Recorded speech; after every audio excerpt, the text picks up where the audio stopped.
Dear students, today we will have a discussion about the first paper of your fifth sem. In that, Indo-Pak conflicts from 1947 to 1999. How many conflicts have taken place between India and Pakistan and the reason for that? We will have a detailed discussion about this. When we got freedom in 1947, before getting freedom, Britishers had planned very well that this country should be divided in two parts, that is India and Pakistan, so that on the basis of religion, if we divide this country and permanently these two countries will keep on quarreling amongst themselves. This was the intention of Britishers. That is, in a way, we can say divide and rule policy of British people. But before giving freedom, in order to delay the process of giving freedom to India, in 1935 in British Parliament, an act was passed that freedom should be given to India on certain conditions, that they must have their own constitution first of all, and to get that constitution they must elect the people for a constituent assembly, that is at the rate of one representative for every 1 lakh people in this country. On that basis, in 1946, elections were held and about 295 people were elected as members of Constituent Assembly. And out of these 295 members, 211 were Congress members and 72 were from Muslim League and 12 others.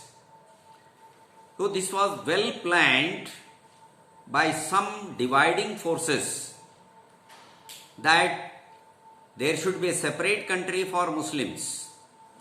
Pakistan was established and we got freedom in 1947. At the time of giving freedom, the Britishers very wisely, the more than 550 kingdoms, and they asked each and every king, you are independent now. We give you independence and you can join the Indian Union, or you can join Pakistan, or you can remain independent. These three options were given to the kings. Most of the kings, because of the efforts of Sardar Vallabhbhai Patel, they joined the Indian Union. And some people joined Pakistan. Only two troubled states, Hyderabad and Junagadh, and police action was to take against these two states, and lastly they surrendered. But Kashmir remained a permanent problem till today, because Nehru had kept Kashmir problem with him, that he wanted to solve it amicably. But anyway, he did not solve. That's a different matter. When Kashmir King Hari Singh was asked whether you want to join Indian Union or Pakistan, or you want to remain independent, the King Hari Singh said that I want to be an independent king. And he remained independent in 1947. But Pakistani army thought that majority people in Kashmir are Muslims, and the army also is controlled by Muslims only, and easily we can acquire Kashmir. In 48, they made an attack on Kashmir in the name of Mujahideens. Actually, it was a Pakistani army. They were in civil dress. They were called Mujahideen. When Kashmiri King Hari Singh asked the Indian government, our Prime Minister Nehru, that help us, but Nehru did not help immediately. He said, you join Indian Union, then we can think of it. When Hari Singh over telephone said, yes, I am ready to join Indian Union. But at that time also Nehru did one mistake, that your consent is not sufficient. Sheikh Abdullah, who is a Congress leader there in Kashmir, his consent also is necessary. If he gives consent, then we agree. So this way it was delayed. By then, Pakistani army had come up to Srinagar airport. They were on the verge of Srinagar airport. Then Sardar Vallabhbhai took a lead that asked the Indian army member who was present in the meeting, then who was a Colonel Manik Shah, who was a headquarter assistant. He attended the meeting with Nehru, Sardar Vallabhbhai Patel and Mountbatten. Sardar Vallabhbhai Patel indirectly gave a sign to Manik Shah to send the army to Kashmir immediately. On that basis, Indian army went to Kashmir. It was airlifted to Srinagar airport, because Srinagar airport was still under the control of Kashmir king. When the army was airlifted to Srinagar airport, then they started pushing back the Pakistani army slowly. When the forces were pressed more and more, then the Indian army hand was upper and they started pushing back the Pakistani army. When the process was going on, one more mistake Nehru did was, he took the matter to UNO, which was not necessary at all. In spite of then General Cariappa said not to take the matter to UNO. We will solve within 3 days. In spite of this suggestion given by General Cariappa, Nehru did not listen to that. He took the matter to UNO and UNO came in between and ceasefire was declared. When the ceasefire was declared, some portion of Kashmir was taken by the Pakistanis, which we call today POK, Pak Occupied Kashmir. Still it is with the Pakistan now. And in this conflict of 1948, Indian army did a wonderful work. They took back the present Kashmir. And even then also, the Article 370 was introduced. Against the will of Dr. Baba Sahib Ambedkar, the Article 370 was imposed and facilities were given to Kashmiris to please them so that they can one day or the other they can come and settle with India, live peacefully with India. That did not happen. Crores together, hundreds of crores together, money was spent on these Kashmiris, dividing forces who are in favor of Pakistan. To appease, every year hundreds of crores rupees were spent. Till the problem is not solved. But when recently the present government has kept all of them, the dividing forces which were helping Pakistan, they were kept under house arrest now. Kashmir is peaceful now. Till we take back POK, it is a constant trouble for us. This fight, 1948, the Indian army did wonderful work. But when our army was defeated by the Chinese army in 1962, it was not the inefficiency of the Indian army, it is the inefficiency of our politicians. The political will was lacking.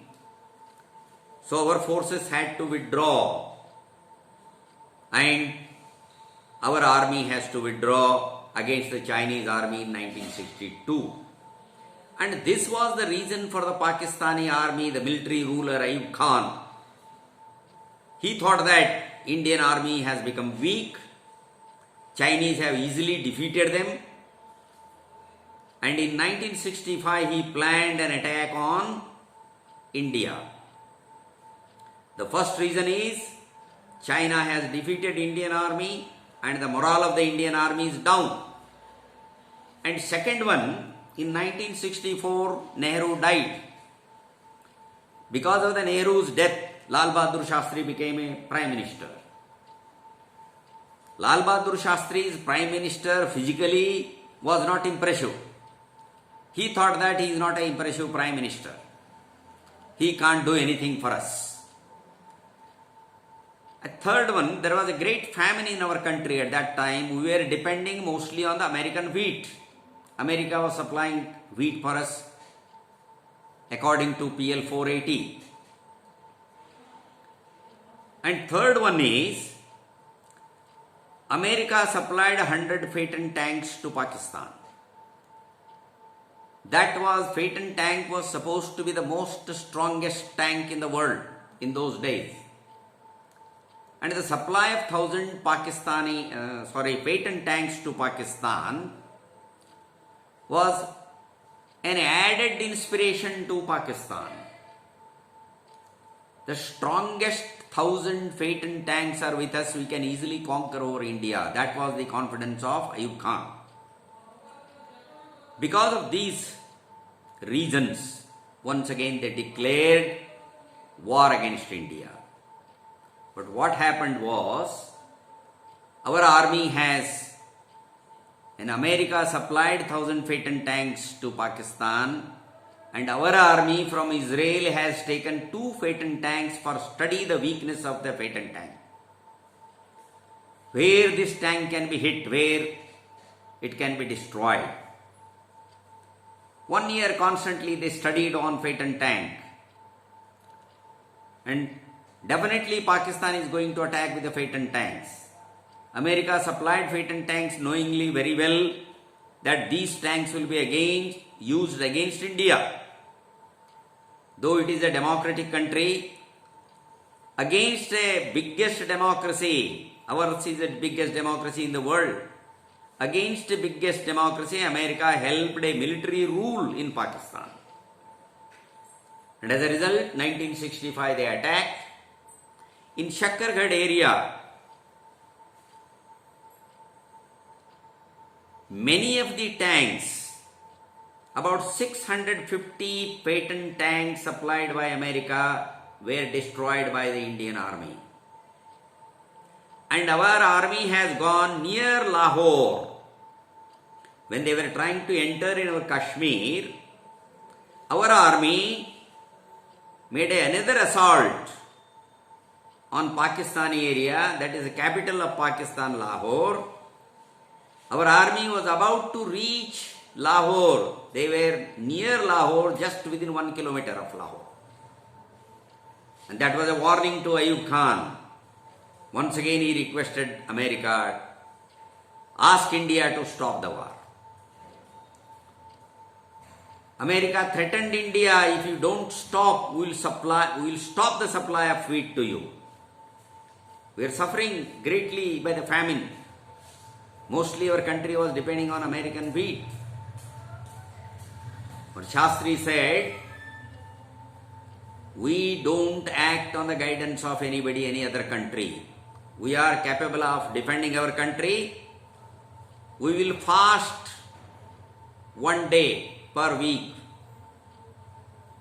We will manage the shortage of food somehow. We don't listen to anybody. Then Russia came in between to stop the war. A peace treaty was made in Tashkent. Once again, by sabotage, our Prime Minister Lal Bahadur Shastri has to lose his life in Tashkent only. But then before 71, when Indira Gandhi came to power, there was a Simla Pact between Indira Gandhi and Zulfikar Ali Bhutto, the Prime Minister of Pakistan. They agreed whatever area is captured by the Indian army will be given back. These politicians never go to the battlefield. At the cost of their blood, our soldiers have taken the enemy's land. But on the dining table, these people exchange the area which is earned by the blood of our soldiers. They don't understand politicians. Anyway, our army came back. Within one day, they were about to capture Lahore even. But anyway, in 1965 also, our army showed its heroic acts, and then there was an election in Pakistan in 1971. Mujibur Rahman from East Pakistan has won in majority. Actually, it is Mujibur Rahman who should be made the Prime Minister of Pakistan. There was East Pakistan and West Pakistan. West Pakistan was having a supreme command over East Pakistan. But they were not ready to give the powers to Mujibur Rahman, who is from East Pakistan. Then the internal disturbance started in East Pakistan. Army was sent there. Lot of atrocity was done on their own people. The hostels, university hostel, ladies hostels, the girls were raped. Army did all nonsense. Pakistani army did all nonsense in East Pakistan, and there was a Mukti Wahini which was fighting for the freedom of East Pakistan. And of course Indian army helped the Mukti Wahini, because many refugees from East Pakistan had come and settled in our country, in our West Bengal, neighboring states. We were pressurized because of the refugees coming from East Pakistan. So as a result, our army helped those refugees and helped the Mukti Wahini which was fighting inside the country. And as a result, in 1971, December, Pakistani 93,000 soldiers had to surrender to the Indian army. Perhaps this is the greatest victory of the Indian army. Nowhere in the world such a large number of fighting force surrendering to another country. Till today, such a large army has never surrendered in the world. That is 93,000 soldiers of Pakistan surrendered to Indian army in Dhaka. That is actually a feather in the cap of Indian army. Feather of success. But Pakistan is always trying.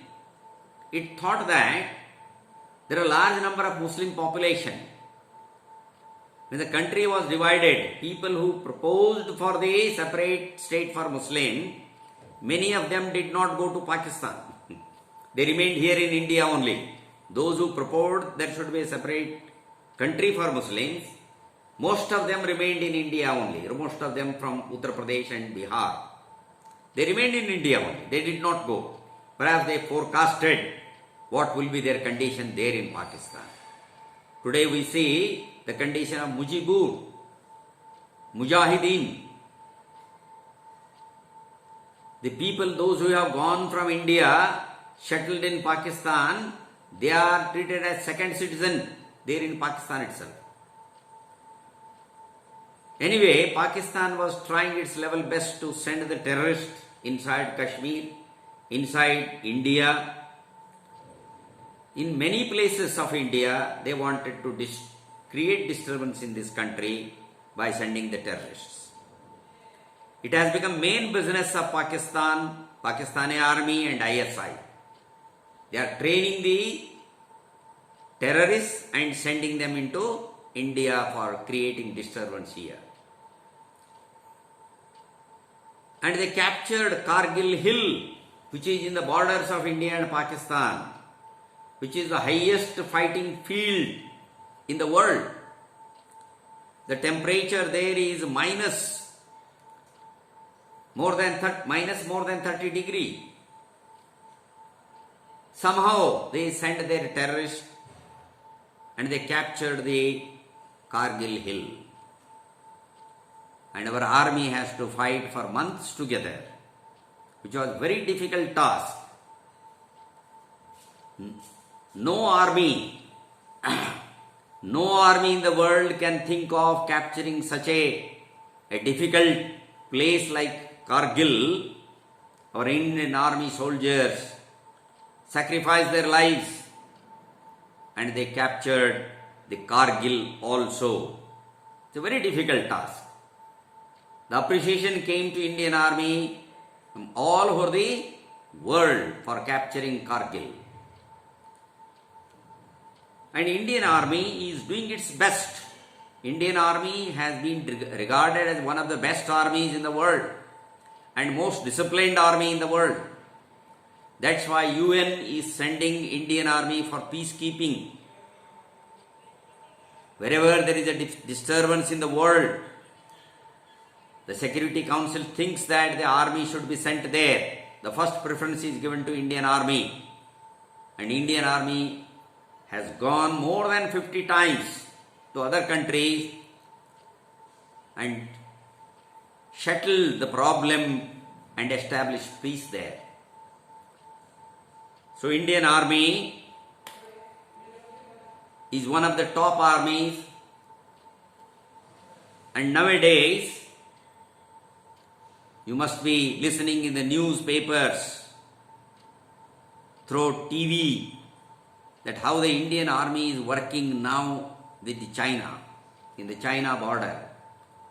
Now people are able to understand that Indian army is not at all a weak army. It is one of the strongest armies of the world. How they are defeating the Chinese in the borders of India and China. With this we can understand the Indian army is capable of doing anything. And it is morally good. It is one of the disciplined armies. And each one of us should be proud of our army. What all it has done right from 1947 to 1999. Everybody appreciates the task of Indian army. And our young people should join such a disciplined army and make it more successful army in the world. Thank you. Yes,